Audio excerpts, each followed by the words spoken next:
Chers téléspectateurs de Kivu Morning Post, bonjour à vous et bienvenue à suivre l'émission Table d'Histoire. Table d'Histoire, c'est une production de votre chaîne. Nous traitons des questions relatives à l'histoire et rien que de l'histoire.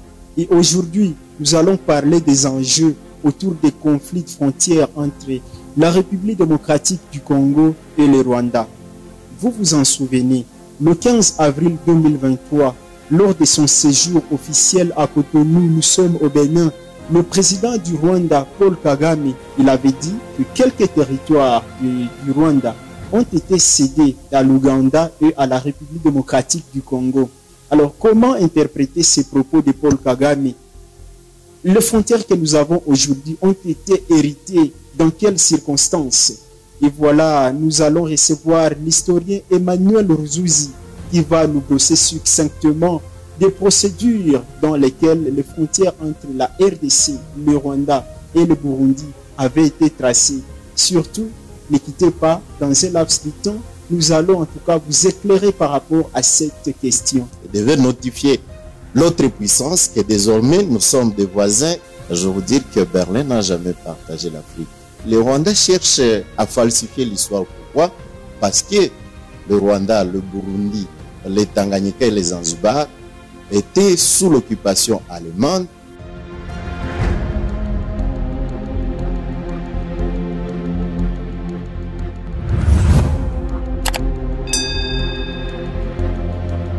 Et voilà, sans pour autant traîner, je reçois l'historien Emmanuel Ruzouzi, à qui j'ai dit bonjour et bienvenue dans l'émission Table d'Histoire. Bonjour, monsieur Prosper, et bonjour à tous les téléspectateurs. Il faut le dire, chers téléspectateurs, que Emmanuel Ruzouzi, il est agrégé en cours d'histoire. Il dispense les cours d'histoire dans quelques universités en ville de Goma. Également, il est membre de plusieurs collèges d'historiens en Afrique. Nous les recevons avec lui. Nous allons brosser succinctement la problématique des frontières. Comme vous vous en souvenez, lors de son récent passage à Cotonou au Bénin, le 15 avril 2023, le président Kagame avait dit que quelques frontières avaient été mal tracées. Il avait dit que la conférence de Berlin avait laissé quelques vestiges, avait laissé quelques problèmes frontaliers entre la RDC et le Rwanda. Sans pour autant traîner, M. Emmanuel Ruzouzi, pouvez-vous nous parler un peu des principes de la conférence de Berlin, évidemment, parce que c'est à partir de là que les frontières actuelles presque du continent ont été tracées. Oui, bien merci, M. Prosper.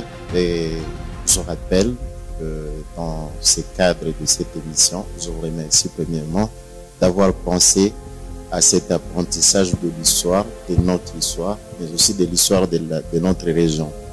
Pourquoi je le dis? Parce qu'il y a une falsification de l'histoire qui est en cours et qui, je crois, va produire bien sûr beaucoup de problèmes dans la région.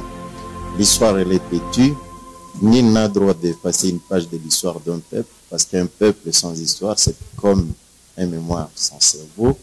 Et donc, nous sommes appelés d'accompagner les communautés. Et voilà maintenant cette problématique des frontières. Je veux dire que Berlin n'a jamais partagé l'Afrique. Plutôt, Berlin a fixé certains principes pour les puissances qui étaient présentes en fait de se créer des sphères d'influence en Afrique. Mais Berlin n'avait pas dit que toi, la Belgique, tu vas occuper tel parti, toi, ceci. Et nous devons rappeler également que la conférence de Berlin a été faite, c'était grâce aux coordonnées, aux données que les explorateurs ont amenées. Et les explorateurs ne maîtrisant pas très bien l'Afrique, ils prenaient surtout des coordonnées géographiques et des données géodésiques. C'est comme ça qu'à Berlin, on n'a fait qu'un partage de l'Afrique, bien sûr, mais sans parler de pays, sans parler des régions, mais à travers ces coordonnées qu'on leur donnait. Ce n'était que des repères de points ou des lignes courbes ou droites, et à partir desquelles on s'est fixé des principes pour occuper l'Afrique. Et c'est pourquoi vous allez voir que Berlin, qui a commencé le 15 novembre 1884 et qui se termine le 26 février 1885, et qui a connu la participation de 14 pays, mais parmi les 14, il n'y a que 7 qui ont partagé l'Afrique. Bien sûr, ceux-là qui avaient envoyé des explorateurs sur terrain, qui savaient les différentes coordonnées qu'ils ont proposées aux experts dans les différentes commissions, en couloir comme en commission, sur lesquelles on a tablé. Et donc, après leurs travaux, après s'être fixé des principes, ils ont signé ce qu'on appelle l'acte général de Berlin, qui est un acte qui contenait 38 articles, mais dont 26 concernaient les Congos. Et 26 tous les 26 concernaient les Congos seulement. Et sur le partage de l'Afrique, il n'y avait que deux articles. Les autres, c'était sur la liberté de navigation dans le fleuve Congo, dans le fleuve Niger. Et les Congos, c'était les pions, c'était le poids, c'est ce qu'on cherchait. Et vous allez voir que de toutes les puissances qui vont participer à la conférence de Berlin, il n'y a qu'une seule colonie qu'on va octroyer à un individu. Et c'est le Congo qu'on octroie maintenant au roi Léopold II.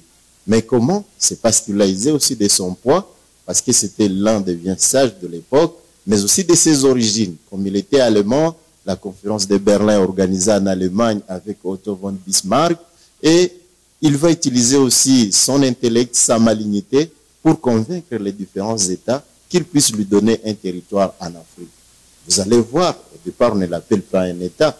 À la conférence de Berlin, on parlait d'un territoire qu'on devait donner à l'AIC.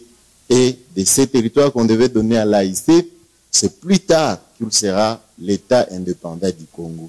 Et cette indépendance, pour eux, c'était un territoire international qui ne dépendait pas de quelqu'un. Léopold II ne devait qu'être qu'un simple gestionnaire de cet État. Alors, il y a certains qui continuent à croire que le Congo actuel dans sa configuration resterait encore un État indépendant ou un État international où chacun devait venir et user de son influence et par ricochet aussi falsifier l'histoire pour trouver des motifs d'entrée au Congo. C'est bref ce que je pouvais dire, et surtout qu'à la conférence de Berlin, on s'est dit qu'il fallait aussi utiliser les Hinterland.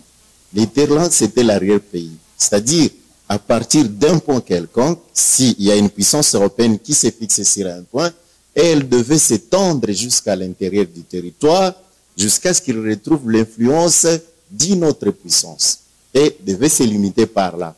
Et on avait recommandé qu'à chaque pays, si il occupe un point, il arrive jusqu'à un autre point où il trouve une autre puissance, il devait faire une notification.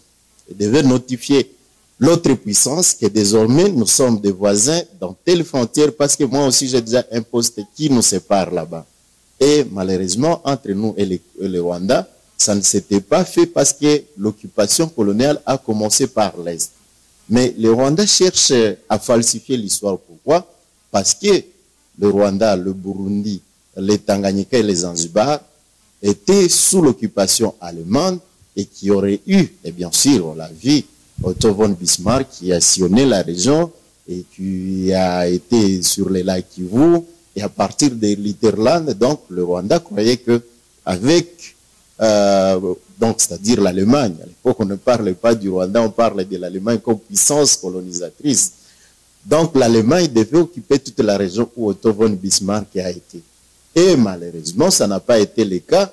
Plutôt, avec le principe des coordonnées géographiques, on savait que l'EIC qui appartenait à l'Association internationale du Congo du roi Léopold II devait partir du méridien 30, le méridien 30e degré, à partir de l'est de Greenwich. Et le 30e méridien était loin des frontières actuelles. Parce qu'il devait prendre une grande partie, quittant le lac Tanganyika. Quand je parle du Tanganyika, c'est-à-dire il faut prendre la pointe de Kasumbalesa et puis ça courbe vers le lac Tanganyika, ça remonte, ça va prendre maintenant une grande partie du Burundi, notamment ce qu'on appelle Imbo actuellement. Ça devait aller au Rwanda, notamment ça devait prendre les Ruganda, les Bukunzi, les Musuzu, les Nyami, les Nyamasheke, les Kianja, au niveau du Rwanda, comme je le disais, dans la préfecture de Tchangougou. Et donc, actuellement, si on entrait dans la logique d'utiliser les coordonnées géographiques, le Rwanda aurait beaucoup de territoires plutôt à remettre au Congo. Parce qu'on va retrouver que les Kiboué, les Gisenyi, les Tchangougou, est-ce que les Ruhengeri devaient être des territoires congolais partant des principes de la conférence de Berlin où on disait on doit suivre maintenant les coordonnées géographiques avant qu'on applique l'Interland qui était l'arrière-pays. Dans votre logique de dire que le propos du président Kagame qu'il avait tenu à Cotonou sont infondés, par contre c'est le Rwanda qui doit les territoires à la République démocratique du Congo et non l'inverse. Et donc c'est un problème de principe.